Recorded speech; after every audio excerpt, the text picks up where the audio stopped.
Hi, I'm Amelia and this is Grace, and we're both full-time investors from Iowa. Today we're going to talk to you about creative financing, and it's a huge buzzword right now. You've probably heard terms like seller financing, wrap mortgage, rent to own, owner carry. There's so many different words, so we're going to break down the actual definitions.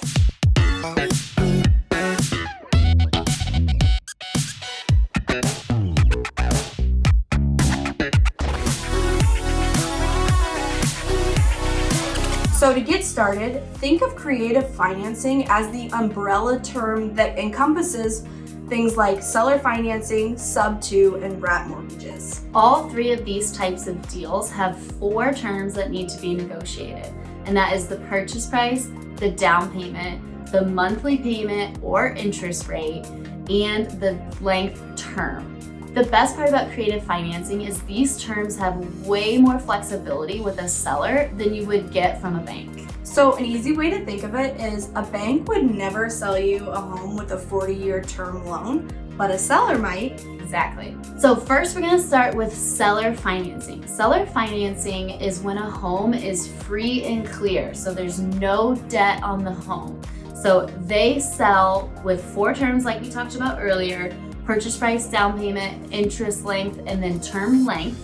And they sell and you pay it back to them over time. Just like a bank loans you money on a house that you pay back over time. For example, you agree with the seller of a home to purchase it for $100,000. But unlike a bank, they're only going to require you to put 10% down, which is $10,000. And you've agreed upon the term of 4% interest, again, better than you're going to get from a bank right now.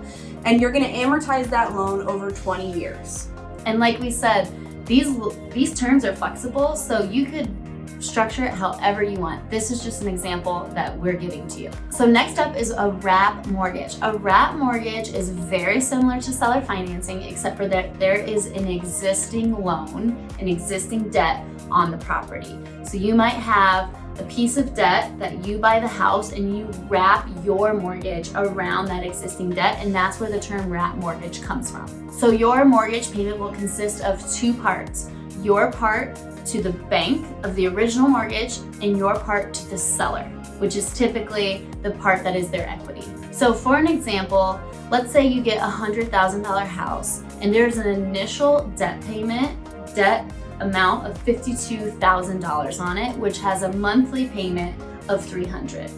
You buy it for $100 and you pay that $300 to the bank and another $200 to the seller for a total of $500. And you pay that $200 out until you pay out their equity, which would be about 8 years. The final one is sub-to, and this is like a wrap mortgage where you're taking over existing debt. However, there is no formal agreement between you and the seller.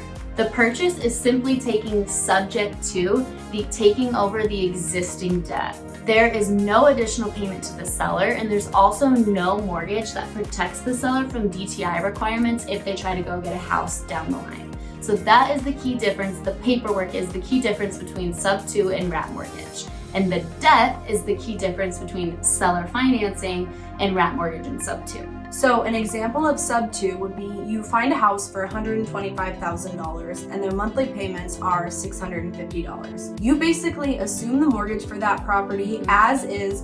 You do not provide any equity to the owner and you just take over payments as they are right now. Which means there's no down payment, there's no extra payments to the seller because you're taking it right where the debt currently is. Now we're going to give you 3 tips on how to work a creative lead.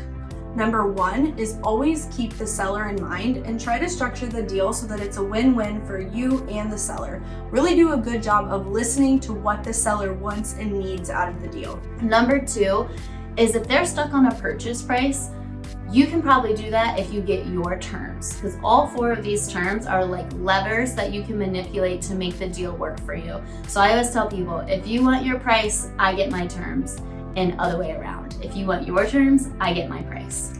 Yep. Remind us again, one more time, what terms can you negotiate? The terms are purchase price, down payment, monthly payment / interest rate, and term length.